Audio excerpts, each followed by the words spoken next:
Voilà, c'est parti. Alors là, aujourd'hui, comme je le disais, on va parler de la Kundalini. En fait, c'est tout simplement les énergies qui circulent le long de la colonne vertébrale et qui passent c'est une montée d'énergie qui passe de chakra en chakra, depuis le chakra racine, donc qui se trouve au niveau du périnée, de la base de la colonne vertébrale, jusqu'au chakra coronal, qui se trouve effectivement le septième chakra, qui se trouve au-dessus de la tête. Et il y a d'autres chakras extérieurs au niveau des plans euh, des autres corps astral, le corps, tous les différents corps physiques, mentaux et spirituels qu'on peut avoir. Donc cette énergie, elle circule librement quand on la laisse circuler, mais attention, il y a quand même quelque part je ne vais pas dire un risque, ce serait peut-être un petit peu excessif. Il ne faut pas se jeter dans la pratique de la Kundalini ou de Tummo, le souffle, qu'on appelle aussi le feu intérieur dans le bouddhisme tibétain. C'est un enseignement dans le bouddhisme tibétain qui est un enseignement de très très haut niveau qui appartient au Dzogchen. Donc il y a le Dzogchen, vous savez qu'il y a les trois niveaux, donc le Hinayana au petit véhicule, le Mahayana au grand véhicule, et le Vajrayana au véhicule de diamant. Et le Vajrayana se continue par le Dzogchen, qui est l'enseignement le plus abouti du bouddhisme ésotérique tibétain, qu'on a malheureusement pas, on n'a pas beaucoup accès à lui dans les enseignements, parce que c'est réservé à des gens qui ont fait des longues années de pratique, et c'est un peu dommage. Il y a quelques petites précautions à prendre, mais c'est pas, on va pas dire que ce soit dangereux. Et c'est ce qu'on appelle également le Hatha Yoga. Et le Dzogchen et Hatha Yoga, c'est la même chose. C'est vraiment l'enseignement le plus important auquel on puisse accéder dans notre monde d'incarnation, dans le samsara. Cet enseignement, il est très important parce que justement, il permet d'accélérer le processus de libération, le processus d'éveil. Et c'est très important quand on a affaire des pratiquants qui sont des gens qui ont déjà une certaine pratique, et c'est votre cas quasiment à toutes et à tous, même si certains sont arrivés un peu plus, ont pris le train en marche, il y a quand même un acquis qui est une expérience qui a été vécue, qui est importante. Et je voulais juste simplement dire que si vous tombez par hasard, ça peut arriver maintenant parce qu'on trouve un petit peu tout, et malheureusement parfois n'importe quoi sur Internet. Ne vous jetez pas à corps perdu dans une pratique d'éveil de Kundalini, sans avoir une préparation préalable. Alors c'est pour ça que je vous propose dans un premier temps, la Kundalini, c'est le prana tout simplement. Donc quand on fait une captation pranique, on prépare notre être, surtout si on la fait régulièrement, et je vous invite à le faire le plus régulièrement possible. Ça prend un petit quart d'heure, cette fameuse captation pranique qu'on connaît tous maintenant. Donc aujourd'hui, que nous allons travailler avec la Kundalini, on est parti pour plusieurs week-ends parce que c'est un travail de longue haleine. Et également, on continuera par le travail du corps d'arc-en-ciel, également un très haut niveau d'éveil spirituel, d'enseignement spirituel. Et j'ai envie de dire aussi une chose, c'est que c'est important, parce que quel que soit, on sort un petit peu des enseignements spécifiques du bouddhisme ésotérique tibétain, mais on reste en fait, quelque part, on reste en plein dedans donc, quand même, pour une raison très simple, c'est que c'est ce que j'appelle la biologie spirituelle. Nous sommes tous, tant que nous sommes, tous les êtres sensibles sont bâtis sur le même modèle. Il y a un corps physique, un corps mental, un corps spirituel, qui se manifeste sur trois niveaux qu'on appelle les trikayas. J'y reviendrai ultérieurement, c'est un concept assez compliqué, mais on commence dans notre monde contemporain et c'est une bonne chose, parce que c'est lié au fait que nous soyons nous sommes entrés il y a 4 ans environ dans l'ère du Verseau, qui est l'ère du Verseau des consciences, et ça se manifeste même, là, c'est cette fameuse biologie spirituelle donc, où on parle du corps, où on parle de l'âme, on parle de la réincarnation, on parle de la numérologie karmique tibétaine beaucoup. Et tout ça, sont des outils qui sont des outils d'éveil très importants. Et pardon. Ce que je voudrais dire également, c'est qu'actuellement, la science officielle, conventionnelle, commence à s'ouvrir à ces dimensions supérieures. Ça a commencé il y a presque un siècle avec Carl Gustav Jung, qui le premier, suite à une NDE qu'il avait eu suite à une attaque cardiaque, s'est intéressé justement, avait rajouté à la psyché et au soma, cher à Sigmund Freud, il a rajouté un troisième niveau qui est l'esprit, donc qui est l'âme en fait. Eh bien, tout simplement, depuis, la science a évolué pas à pas, mais elle évolue quand même. Et quand on touche maintenant, quand on parle d'épigénétique, quand on parle de transgénérationnel, eh ben, on parle également de karmique. Et ça, c'est un acquis énorme. Et les neuroscientifiques, les neurochirurgiens et autres, hein, on commence à s'intéresser justement à ces dimensions qui sont au-delà de la trimatérialité, de la tridimensionnalité, qui sont effectivement cette dimension spirituelle qui est inhérente à tout être sensible, qui est indispensable, qui est indissociable de tout être sensible. Et ça commence à être acquis de plus en plus, la science s'intéresse de plus en plus à ça. C'est pour ça que je parle de biologie spirituelle. Notre état d'être parfait rigue pas notre pleine conscience éveillée. On ne la trouvera pas sous un scalpel ou en faisant un scanner ou une IRM, mais on va la trouver sur le plan énergétique. Et là, effectivement, ça prendra encore quelques décennies, peut-être quelques siècles, et on avance, on est sur la bonne voie. Et on avance au rythme de la science qui avance, comme disait le proverbe bien connu, le mensonge prend l'ascenseur, la vérité scientifique prend l'escalier, elle arrive un peu plus tard, mais elle arrivera quand même un jour, et ça c'est inéluctable. Alors on va commencer par une captation pranique pour se mettre dans l'ambiance, et je vous invite donc à méditer avec moi sur la pratique ésotérique de Tiglé ou la captation pranique. Donc la captation pranique, comment capter le prana, l'amrita, ce que l'on appelle également tiglé au sens le plus large possible, j'y reviendrai. Donc c'est l'énergie cosmique, c'est l'énergie divine, c'est Christ intérieur, c'est tout ce qui est, c'est cette vibration, c'est la vie tout simplement, c'est toutes les manifestations du vivant. Comment diffuser ce prana, cet amrita, sur tous les plans de notre être, et comment le restituer, ou plus exactement le partager avec l'univers. Bienvenue dans cet espace dédié à la méditation de la captation pranique. Le prana désigne en sanskrit la force divine universelle et créatrice. Les Tibétains, quant à eux, préfèrent la nommer Amrita. Cette pratique, cette sadhana, n'est pas spécifique au bouddhisme ésotérique tibétain. De nombreuses écoles de yoga et même d'arts martiaux la proposent ainsi à leurs élèves, tant elle est efficace et précieuse. Elle fait partie de ce que j'appelais à l'instant la biologie spirituelle. Comme toutes les méditations, elle est à la portée de toutes et de tous, et elle permet, comme toutes les méditations, d'immobiliser le mental dans l'éternité de l'instant présent, tout en se connectant de manière fusionnelle avec l'univers, avec tout ce qui fut, avec tout ce qui est, avec tout ce qui sera.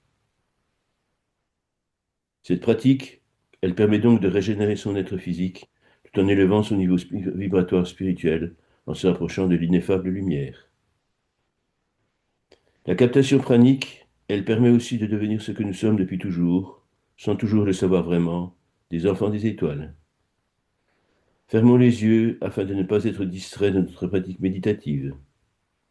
Nous allons commencer par relâcher toutes les tensions, à commencer par celle du corps. Assis, le dos bien droit, mais sans contracture, nous laissons tomber les épaules, les mains posées sur les cuisses ou sur la table devant nous, ou sur les accoudoirs de notre siège. Pour relâcher maintenant les tensions de notre esprit, nous allons prendre plusieurs inspirations profondes. Une grande inspiration profonde, suivie d'une courte rétention du souffle, puis une lente et profonde expiration, au cours de laquelle nous visualisons que toutes les préoccupations du moment sont évacuées. Première respiration.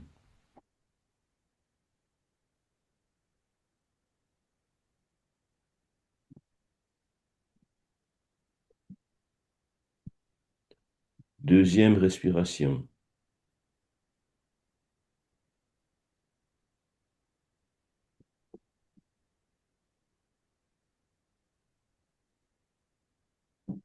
Troisième respiration.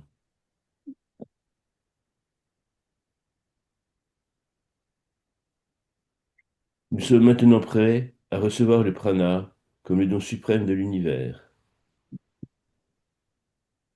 Je dirige maintenant ma conscience à l'intérieur de ma tête, à l'arrière de mon encéphale, de travers de doigts, sur la surface de mon crâne, à la verticale d'un point formé par le carrefour entre les articulations unissant les pariétaux droit et gauche et l'ox occipital. Ce point intérieur et secret se nomme en sanskrit nada, ce qui signifie le souffle, plus exactement le point d'émergence du souffle, ce souffle divin qui est logos, ce souffle divin qui crée la vie en imprégnant la glaise. En nada, la conscience attentive voit apparaître une lumière aussi ténue qu'une pointe d'épingle, comme la promesse d'une étoile naissant au cœur de ma tête. Cette lumière qui est prana s'amplifie, se densifie, jusqu'à devenir goutte tourbillonnante d'un élixir onctueux de la taille d'un petit pois.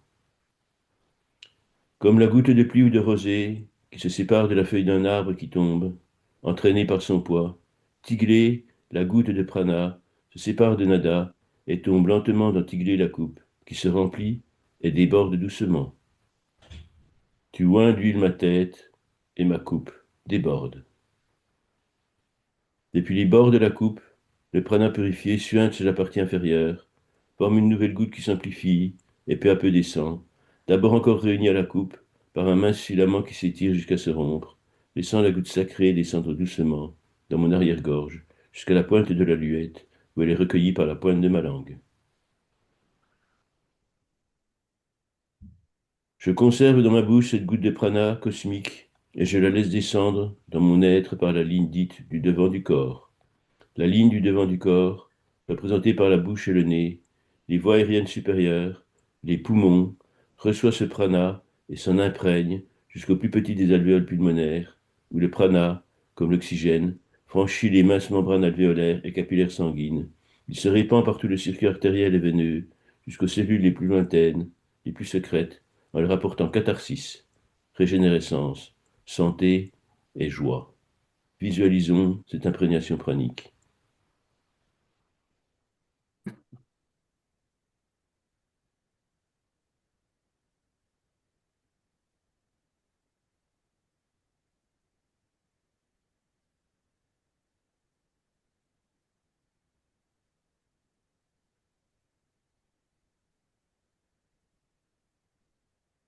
Revenu en Ada, ma conscience attentive veut apparaître une lumière aussi ténue qu'une pointe d'épingle, comme la promesse d'une étoile naissant au cœur de ma tête. Cette lumière qui est prana s'amplifie, se densifie jusqu'à devenir goutte tourbillonnante d'un élixir onctueux de la taille d'un petit pois. Comme la goutte de pluie ou de rosée qui se sépare de la feuille d'un arbre qui tombe, entraînée par son poids, Tigré, la goutte de prana, se sépare de Nada et tombe lentement dans Tigré la coupe, qui se remplit et déborde doucement. Tu induis ma tête et ma coupe déborde. Depuis les bords de la coupe, le prana purifié suinte sur la partie inférieure, forme une nouvelle goutte qui s'amplifie et peu à peu descend, d'abord encore réunie à la coupe par un mince filament qui s'étire jusqu'à se rompre, laissant la goutte sacrée descendre doucement dans mon arrière-gorge jusqu'à la pointe de la luette où elle est recueillie par la pointe de ma langue. Je mêle cette goutte de prana cosmique à ma salive que je laisse descendre dans mon être par la ligne dite du milieu du corps.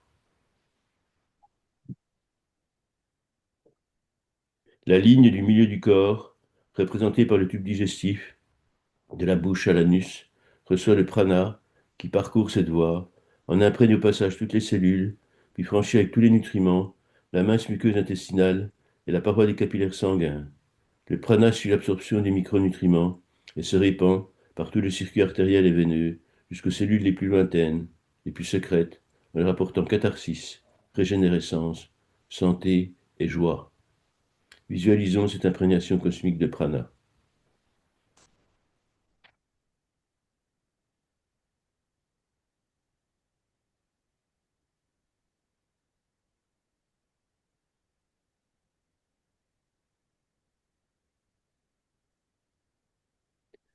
Revenu à nouveau en Ada, pour la troisième et dernière fois, ma conscience attentive voit apparaître une lumière, aussi ténue qu'une pointe d'épingle, comme la promesse d'une étoile, naissant au cœur de ma tête. Cette lumière qui est prana s'amplifie, se densifie jusqu'à devenir goutte tourbillonnante d'un élixir onctueux de la taille d'un petit pois. Comme la goutte de pluie ou de rosée qui se sépare de la feuille d'un arbre qui tombe, entraînée par son poids, Tigré, la goutte de prana, se sépare de Nada et tombe lentement dans Tigré la coupe, qui se remplit et déborde doucement. Tu induis ma tête et ma coupe déborde. Depuis les bords de la coupe, le prana purifié suinte sur la partie inférieure, forme une nouvelle goutte qui s'amplifie et peu à peu descend, d'abord encore réunie à la coupe par un mince filament qui s'étire jusqu'à se rompre, laissant la goutte sacrée descendre doucement dans mon arrière-gorge jusqu'à la pointe de la luette, où elle est recueillie par la pointe de ma langue. Je laisse cette goutte de prana imprégner toute ma tête. Je la concentre dans ma boîte crânienne, où elle imprègne mes structures nerveuses. Je la laisse suivre toute la ligne dite de l'arrière du corps. Cette ligne dite de l'arrière du corps, représentée par le rachis, de l'occiput au coccyx, mais surtout par les structures neurologiques, cerveau, cervelet, bulbe rachidien, moelle épinière et toutes ses ramifications, reçoit cette goutte de prana qui suit l'influx nerveux et le trajet des nerfs qui émerge au niveau de chaque espace intervertébral jusqu'à imprégner tous les organes innervés et toutes les cellules jusqu'aux plus lointaines, jusqu'aux plus secrètes, en leur apportant catharsis, régénérescence, santé et joie. Visualisons cette imprégnation pranique cosmique.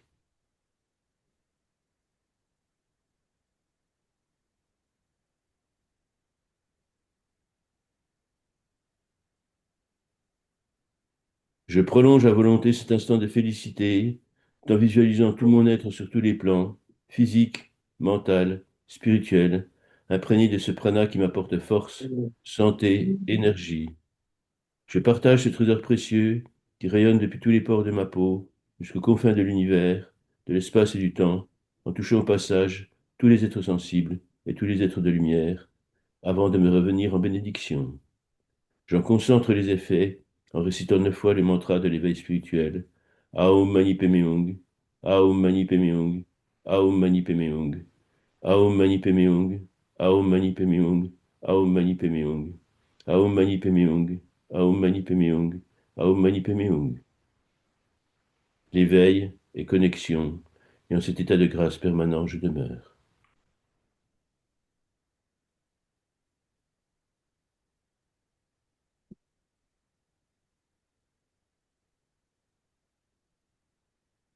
Je me rends compte que j'ai oublié de désactiver tous les sons, tous les micros. Je le fais à l'instant.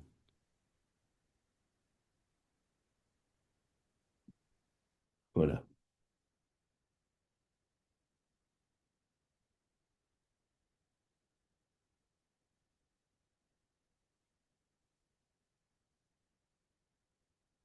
Alors, comme promis, je vais vous parler de la Kundalini et de Tumo, le souffle.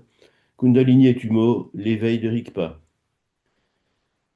Le mot Kundalini vient du sanskrit Kundala, qui signifie enroulé ou spiralé, ce qui fait immédiatement penser au serpent, et particulièrement à la symbolique dans plusieurs représentations, que ce soit dans le christianisme primitif, le christianisme contemporain, ou encore dans le celtisme, on l'appelait la vouivre. Et la vouivre celtique, c'est effectivement, elle symbolise les courants telluriques et les courants cosmiques. Il y a la vouivre terrestre, représentée par les rivières souterraines, et la vouivre ailée, qui sont donc les courants qui viennent du cosmos, qui s'identifient bien évidemment tous les deux, qu'il s'agisse du tellurique ou du cosmique, au prana, à l'amrita tibétain, ce qu'on appelle également le souffle. La Kundalini, c'est aussi symbolisé par le cobra royal, celui dont le capuchon déployé a protégé de la pluie le prince Siddhartha Gautama, en passe de devenir le Bouddha Shakyamuni, après avoir atteint l'éveil sur l'arbre de la Bodhi. Tout cela s'est passé en Inde, c'était il y a environ 2500 ans, et c'était l'approche, l'éveil, les premiers enseignements touchant au bouddhisme ésotérique tibétain, entre autres. Les traditions tantriques de l'Inde, et quand je dis tantrique, il faut éviter une confusion.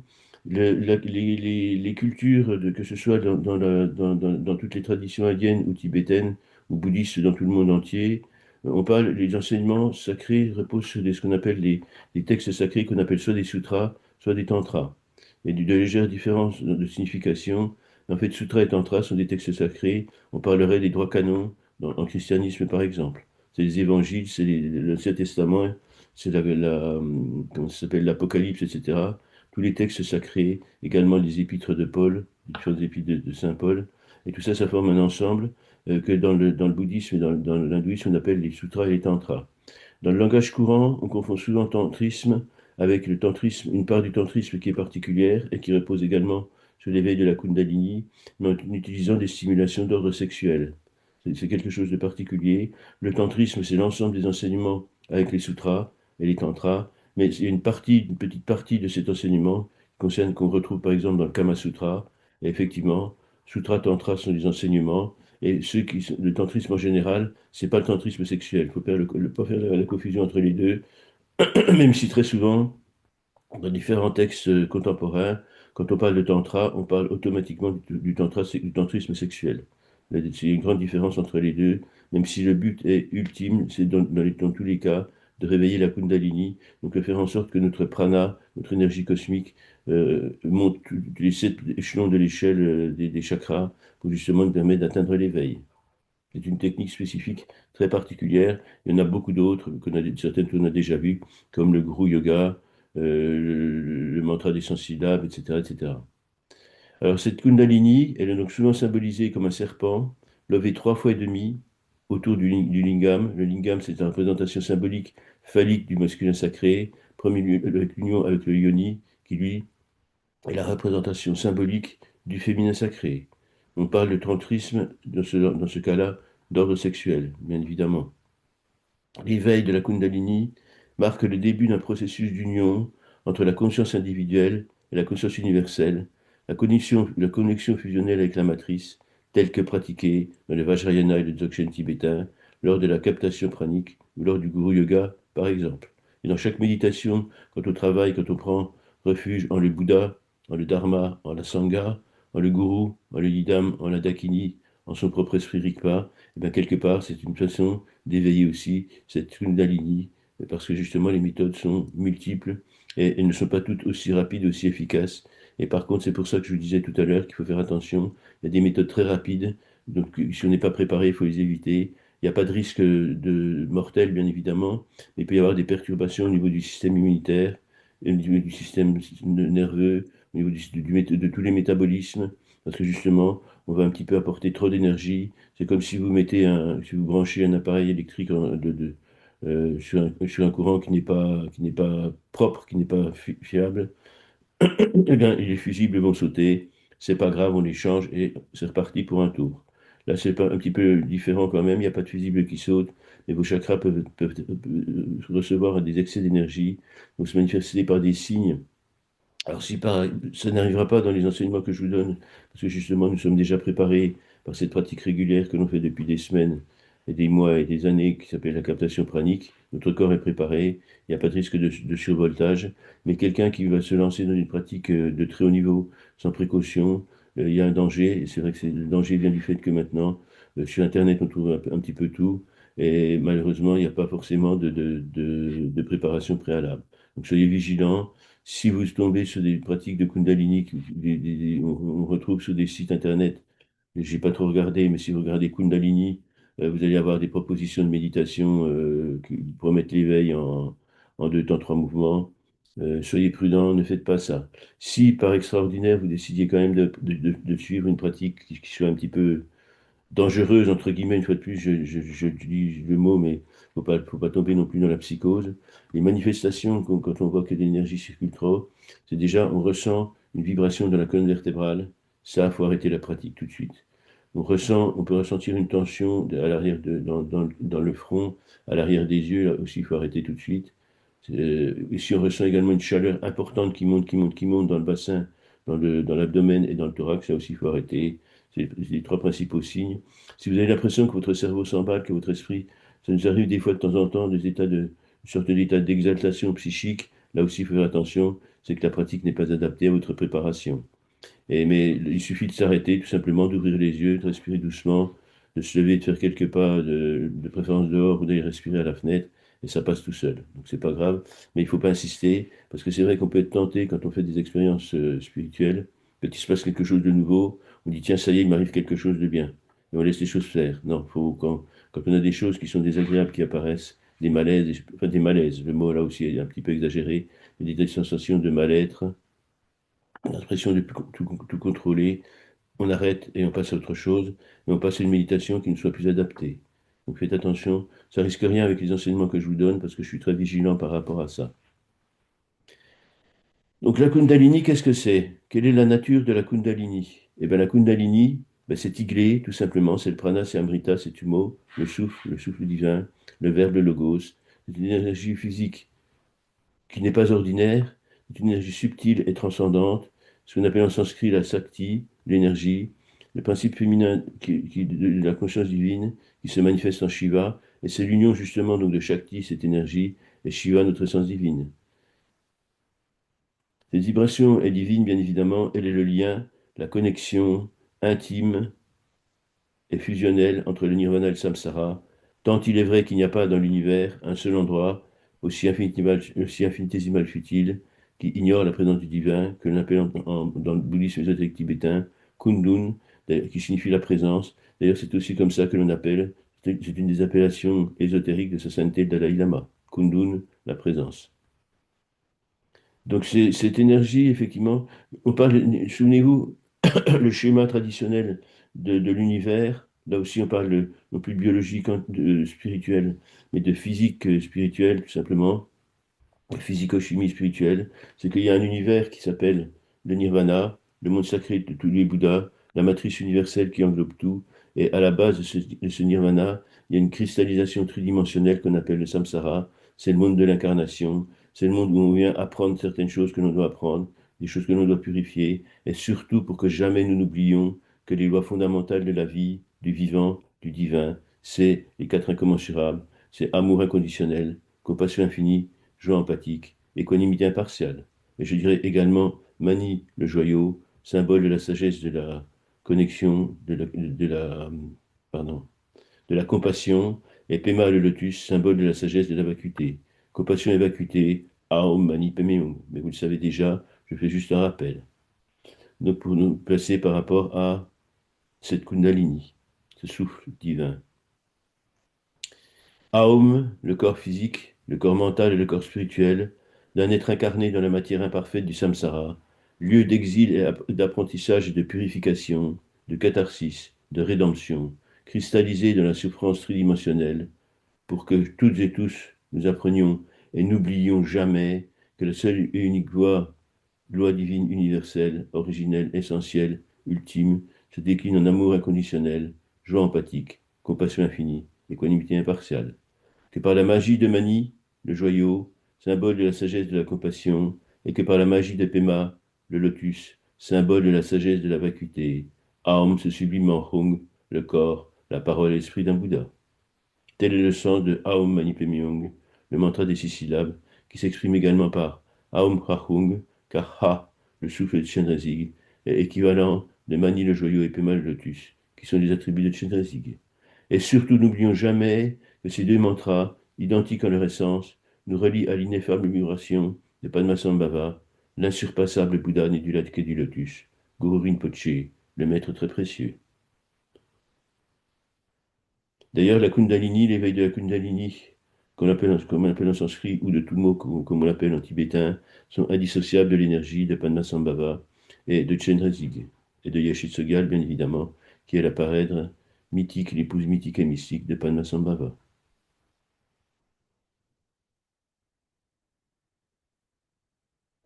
Alors, il y a un détail à bien préciser, à bien comprendre, c'est que la Kundalini, elle représente le pouvoir évolutif latent dans tout être humain, et sans doute en tout être sensible au-delà de l'humanité, puisqu'effectivement, le monde des animaux et le monde végétal, le monde animal et le monde végétal sont également des manifestations divines du divin sacré, du Christ intérieur, comme le nommaient les gnostiques du début de l'ère chrétienne.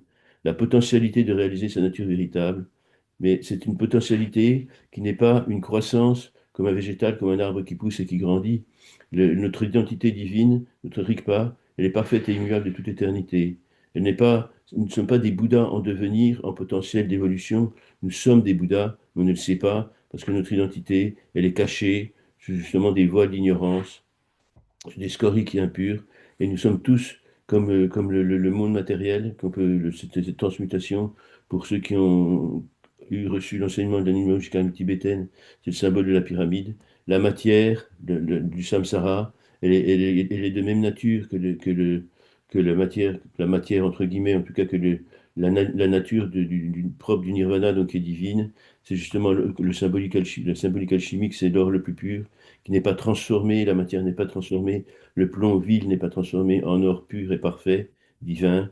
Il est juste purifié de tous ces scories qui l'enveloppent, qui le salissent, mais il est fait en essence de l'or le plus pur, qui est le travail justement d'évolution spirituelle, dont la Kundalini, le travail sur la Kundalini, sur le tumo, le souffle pour les Tibétains, c'est justement ce travail de transmutation alchimique. Ce n'est pas une transformation, c'est une purification. L'or imparfait l'or est parfait, mais il semble imparfait parce qu'il est mêlé de scories, de minerais, de choses de basse vibration. Et le travail d'évolution spirituelle, c'est de nettoyer, on enlève toutes les imperfections. Et l'or propre inhérent à la matière qui est représentée par le 4, la base de la pyramide, se transforme en 3, donc qui est les 4 faces triangulaires de la pyramide. Donc c'est la pierre philosophale qui transforme le plomb en or, ou plus exactement qui le transmute, c'est-à-dire qui le purifie, qui enlève tout. Mais la nature profonde, l'or le plus pur, il est toujours là, il est présent en nous. Ben, notre boutéillité, c'est ça. Elle est là en nous, mais il faut qu'on la purifie, qu'on la nettoie. Et c'est effectivement cette Kundalini, donc elle ne doit pas être conceptualisée comme un végétal en croissance, comme un arbre qui pousse, qui prend des énergies dans le sol et qui se constitue un tronc et des branches et des feuilles de plus en plus haut, de plus en plus gros, de plus en plus puissant et conséquent en termes de volume. Mais comme un serpent, le serpent, il est accompli. Parce que la Kundalini est toujours symbolisée par un serpent, notamment par le fameux cobra royal. Il n'a pas à se développer, qui n'a pas à croître. Il a juste besoin de dérouler ses anneaux, comme le cobra royal se dresse en sa majesté, tout simplement. Dans le corps énergétique, la Kundalini, le souffle, circule avec les nadis, qu'on appelle en sanskrit, ce sont les canaux subtils. On les appelle les tsa ou tsalung en tibétain. Les canaux subtils unissant les trois corps, AEM, en particulier ce qu'on appelle le Sushumna Nadi, c'est l'axe central, reliant la base du tronc à la couronne de la tête, associé aux deux canaux latéraux, Ida et Pingala. On verra les correspondances en tibétain tout à l'heure. Alors, je vais vous montrer, alors, je ne sais plus comment on fait, je vais vous montrer un schéma qui est, alors, comment on fait? Partager. Je ne sais pas si vous voyez le... Est-ce que vous voyez le schéma que j'essaie de vous montrer? Oui? Donc, c'est un Oui, caducée, vous l'avez reconnu. oui, oui, Alors, on le le voit. caducée, c'est... Non? Tout le monde ne le voit pas? Si, si, on le voit. Bon, c'est parfait. C'est sûr, on le voit bien. Donc, ça symbolise le bâton de Mercure. Et c'est tout simplement le symbole de la médecine, mais aussi c'est le symbole de la connexion, c'est le symbole de la Kundalini. Alors, il y a ce fameux l'axe central, donc celui qui est en blanc et noir, qui est couronné par une paire d'ailes, symbole d'envol spirituel. C'est l'axe central. D'accord? Et il y a deux canaux latéraux qui sont les deux serpents qui sont représentés comme. Alors, en fait, certaines interprétations disent que c'est Mercure qui a voulu séparer deux serpents qui étaient en train de se battre, alors qu'en fait, c'était des serpents qui étaient en train de copuler, tout simplement. Et pour les aider à copuler de façon plus efficace, il a planté son bâton entre les deux. Et ça symbolise donc également, c'est un symbole également de Trinité, puisqu'il y a le un le bâton, le 2 les deux serpents, et l'ensemble, c'est le caducée, c'est le 1, 2, 3, la Trinité. Donc l'unité, la dualité, la Trinité qu'on connaît bien quand on pratique la numérologie cardiaque tibétaine. Et le bâton central est couronné d'ailes, ce qui symbolise l'éveil spirituel, l'envol spirituel, l'élévation du premier chakra, au chakra coronal, qui est la porte ouverte justement à la connexion avec l'univers, ce qu'on fait notamment dans la captation pranique. À ne pas confondre avec un autre bâton qu'on appelle le bâton d'Asclépios. Et c'est un bâton qui est planté dans le sol et il y a un seul serpent qui grimpe autour. C'est pas du tout là, le symbole justement de la Kundalini, contrairement à ce qu'on pense certaines fois.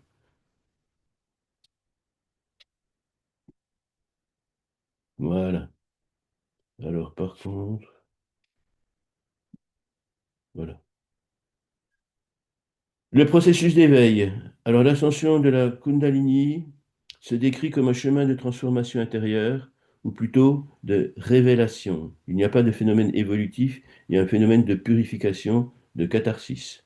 Lorsqu'elle s'éveille, la Kundalini monte progressivement, excusez-moi,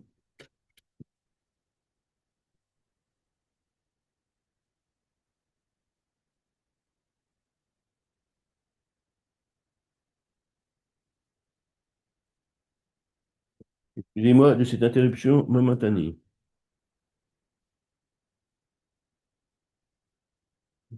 Donc, lorsque la Kundalini s'éveille, lorsque Tumo, le souffle, s'éveille, on parle également de Lung, qui est un autre synonyme tibétain de souffle, elle va monter progressivement avec les six principaux chakras, donc depuis le premier, bien évidemment, jusqu'au septième, le Sahasrara chakra, dit de la couronne ou coronale. Et en fait, il est la partie active du CPF, ou cortex préfrontal, j'en ai parlé la dernière fois qu'on s'est vu, et activant et purifiant chaque centre. Effectivement, là aussi, c'est pour ça que je disais qu'il existe une biologie spirituelle que les neurosciences sont en train d'investiguer, axée sur le karmique et sur le transpersonnel et transgénérationnel. Et c'est justement, je dirais même sur le transcendantal, puisqu'on sait maintenant que ce cortex préfrontal qui apparaît tardivement dans l'évolution des espèces et chez l'être humain, il est rare qu'il se manifeste en 15 ou 16 ans après la naissance. Malheureusement le contexte sociétal dans lequel on vit, avec l'utilisation de nombreux perturbateurs endocriniens, de métaux lourds qui sont, il y en a même des métaux lourds qu'on appelle du thymérosal, qu'on met dans certains vaccins comme conservateurs. Tout ce qui est notre alimentation toxique, qu'on appelle ça, tout ce qui est engrais, phytosanitaires, etc. Et également la préparation de notre alimentation, en fait, tous les volets qui font que notre alimentation est toxique, tout ça, ça nuit au développement de notre cerveau à tous les niveaux, et notamment l'apparition de ce cortex préfrontal. Le cortex préfrontal, il est reconnu en neurosciences comme étant le siège de la moralité, de la civilité, de la citoyenneté, du partage, de l'amour inconditionnel, de ces fameux éléments qui font que nous sommes des êtres humains et des êtres évolués, et non pas une poignée de matière en fermentation. À chaque niveau, donc à chaque chakra, les transformations psychiques, émotionnelles et spirituelles se produisent. C'est la raison pour laquelle je ne vous transmettrai pas, ni en ces pages ni ailleurs, mais que des méditations préliminaires organisées autour de l'éveil du feu intérieur, une indienne et une tibétaine. On verra aujourd'hui la tibétaine en fait, cette fin d'entretien.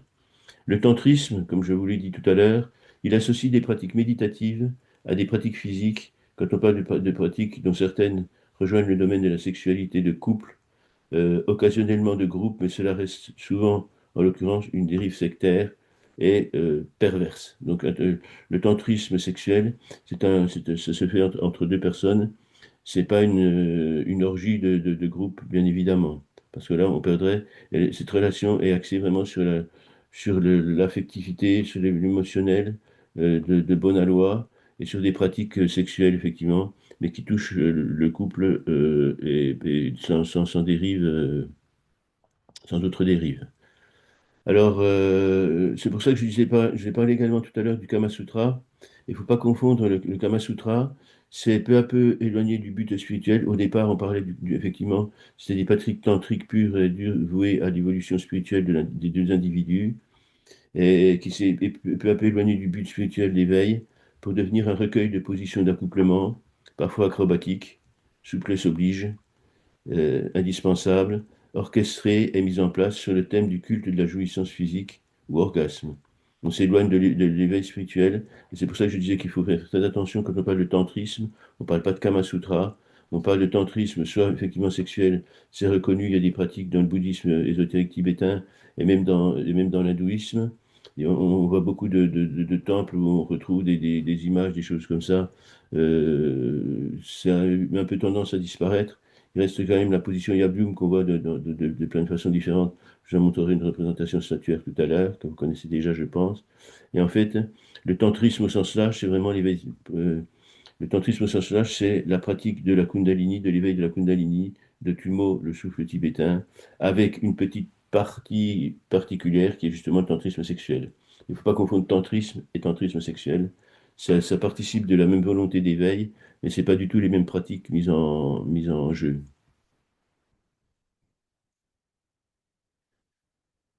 Alors là aussi, je vais vous partager.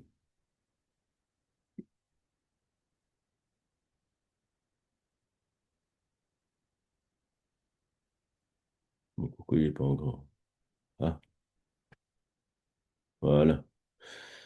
Donc, l'axe, tout le monde connaît, hein, alors, les couleurs ne sont pas toujours forcément bien représentées. Le Muladhara Chakra, qui est rouge, c'est le périnée, c'est l'ancrage, c'est la base de la colonne vertébrale, c'est le coccyx, c'est la sécurité, la vitalité, et tout ce qui est, effectivement, la difficile gestion du traumatisme de la naissance.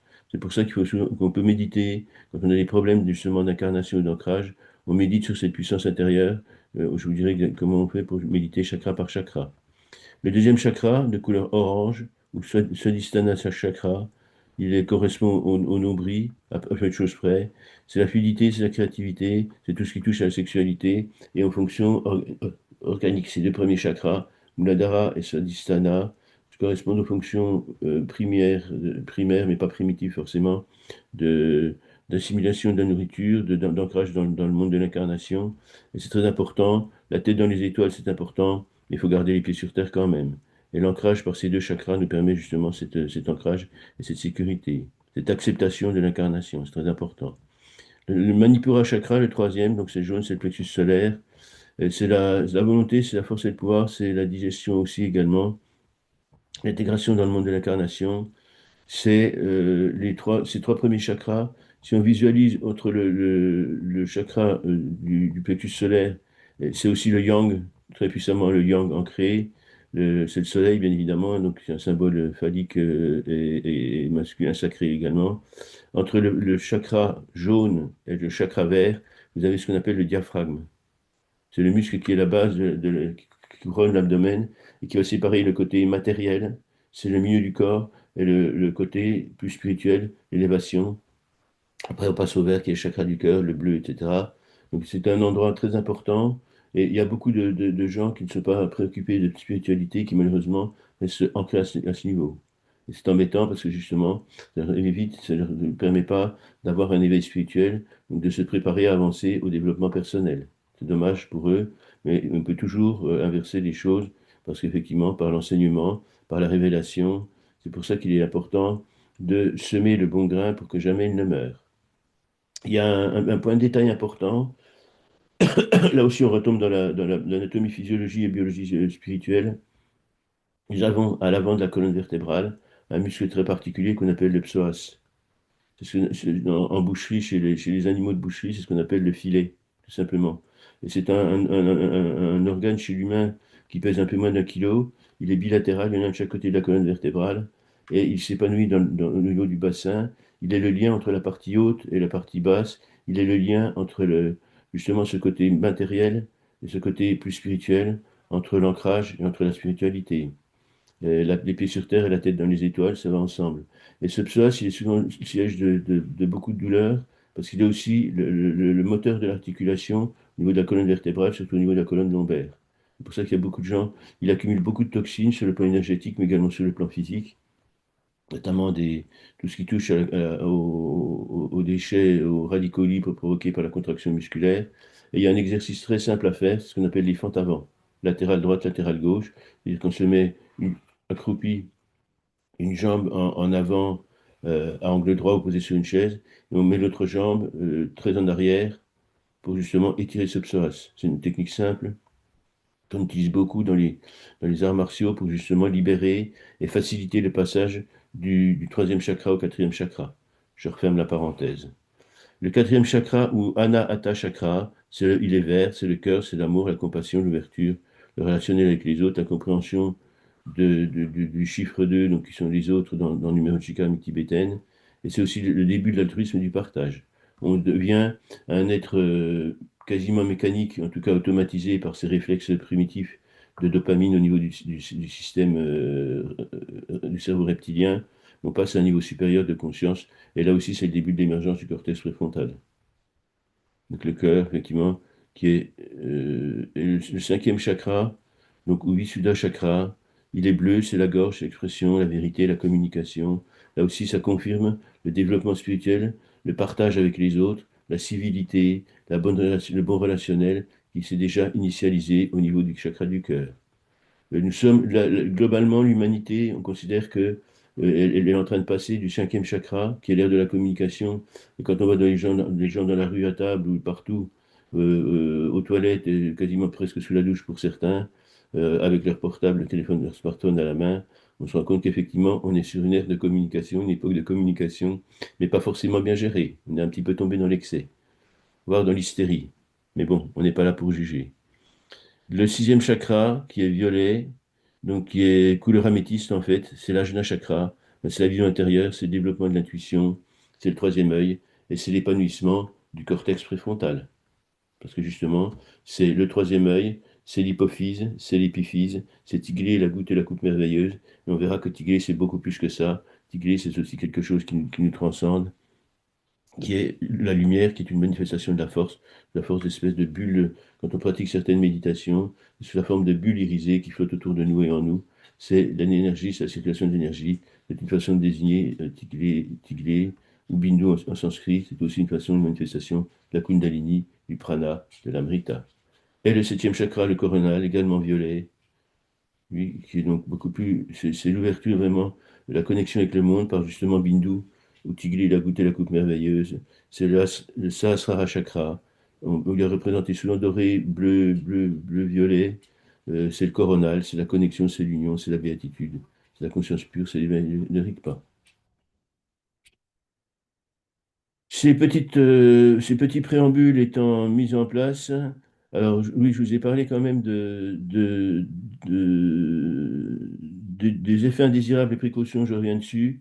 Vous n'avez pas de problème avec cet enseignement que je transfère, parce que justement, il est très important de rester dans des normes de sécurité, même si le danger n'est pas gravissime. Donc l'éveil de la Kundalini peut être libérateur ou déstabilisant selon la préparation du pratiquant. Dans le bouddhisme, la préparation bouddhiste, donc du souffle, du tumo tibétaine, il y a beaucoup moins de risques, il n'y a pas de risque du tout quasiment parce qu'on fait très attention. Par contre, si vous entrez dans des ashrams hindouistes, dans des centres d'enseignement hindouiste, faites attention aux techniques de yoga qu'on vous enseigne. Et c'est pour ça que quelquefois, ça peut aller un petit peu trop vite. Et si le système nerveux et surtout le psychisme n'est pas prêt, il peut y avoir des déséquilibres, il peut y avoir, peut apparaître des angoisses, une hypersensibilité, des insomnies, des pulsions incontrôlées. Bon, ça va pas aller jusqu'à des actions dangereuses de mise en danger de soi ou d'autrui, mais ça peut être des idées un petit peu bizarres qui peuvent nous perturber. Par contre, si l'éveil est accompagné, ce qui se passe dans le bouddhisme ésotérique tibétain, progressif et intégré, il mène à une transformation profonde de la conscience, et une perception unifiée du soi et du monde. C'est la porte qui ouvre vers l'éveil, bien évidemment. C'est une méthode de plus. D'où l'importance dans les traditions authentiques, je parle du bouddhisme ésotérique tibétain bien évidemment, d'un encadrement par un maître expérimenté et d'une sadhana certes progressive, mais surtout d'une préparation préalable.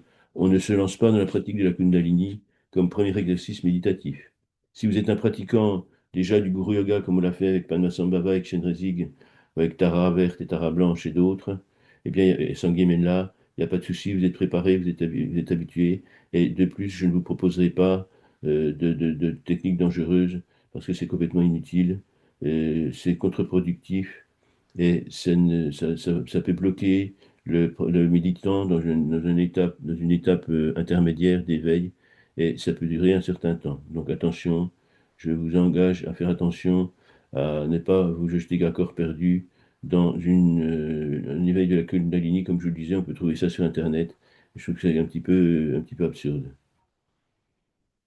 Donc la pratique de Kundalini, elle doit toujours être précédée par la maîtrise d'autres pratiques préliminaires comme la captation pranique, le Guru Yoga avec Padmasambhava, avec Sangye Menla, avec Chenrezig, avec Tara verte ou blanche, et également, n'oublions pas, nous l'avons déjà fait, nous la referons très prochainement, le mantra des 100 syllabes de Vajrasattva, la purification de tous les karmas.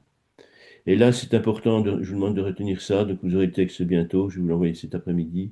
C'est lors d'une pratique où vous ressentez des vibrations dans la colonne vertébrale, une chaleur intense dans l'abdomen et dans le thorax, une tension à l'air des yeux, sans que ce soit douloureux. Il faut arrêter immédiatement, on ouvre les yeux, on respire calmement, posément, sans affolement, on se lève, on fait quelques pas. Si on ouvre la fenêtre, on respire dehors. Si on peut aller faire quelques pas dehors dans la nature, c'est encore mieux. Et vous aurez conjuré tous les désagréments possibles que vous pouvez recevoir quand vous pratiquez un petit peu à tort et à travers. Mais en tout cas, rassurez-vous, je ne vous mettrai jamais entre les mains ces outils dangereux. Alors, j'ai encore peu. Excusez-moi, petit problème technique.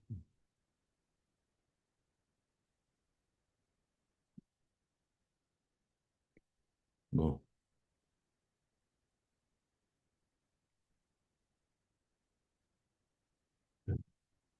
j'ai pressé où il fallait pas.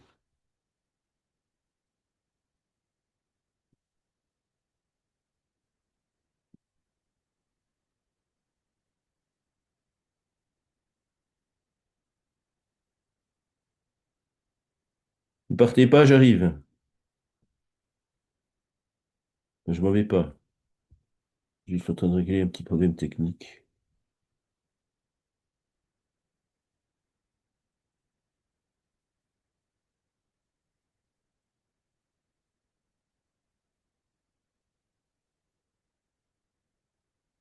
Il existe deux techniques méditatives importantes. On va faire la deuxième. C'est les pratiques du feu intérieur et le souffle du cœur. Le feu intérieur, le souffle du cœur. Le souffle du cœur, c'est une technique qui apaise, et on peut les faire les deux ensemble. Pour l'instant, on va commencer par le feu intérieur.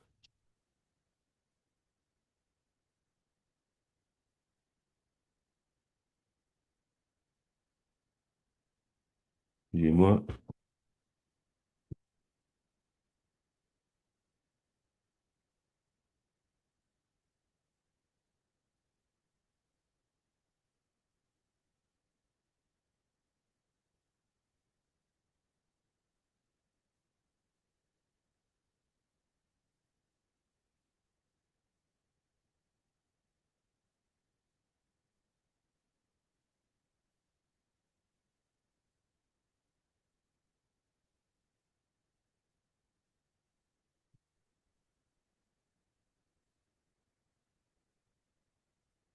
Une nouvelle petite pensionnaire, un petit chien d'un un peu plus d'un mois, et là, elle fait des bêtises des fois. J'ai dû m'interrompre, je vous prie de m'en excuser. Donc, la pratique du souffle et de la lumière du cœur. Elle est contemplative, elle est silencieuse. Elle conduit à la claire lumière, Rigpa, la présence naturelle du cœur éveillé. Dans cette pratique, dans cette sadhana, le souffle devient lumière, la lumière devient conscience, elle n'active plus l'énergie, elle la laisse se reposer dans la reconnaissance directe de la paix et de la clarté inhérente à l'esprit.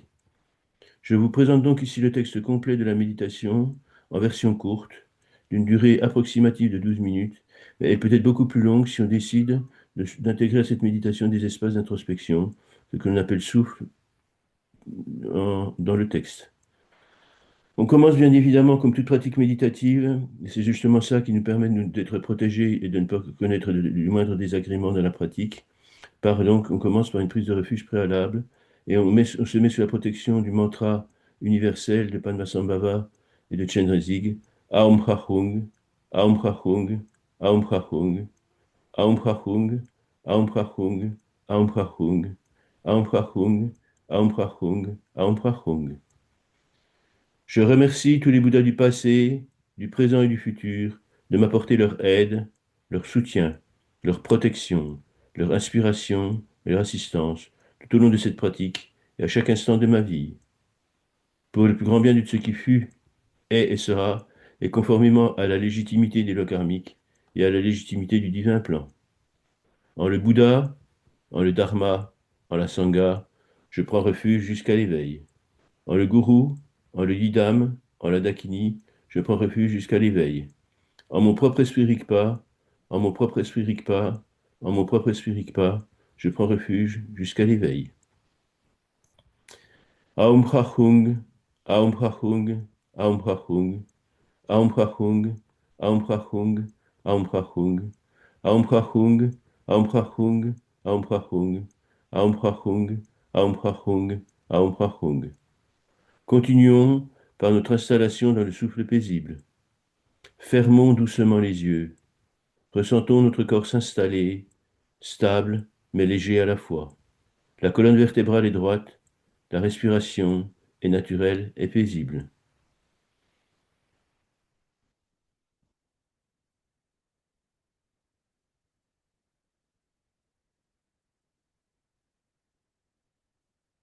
Inspirons par le nez.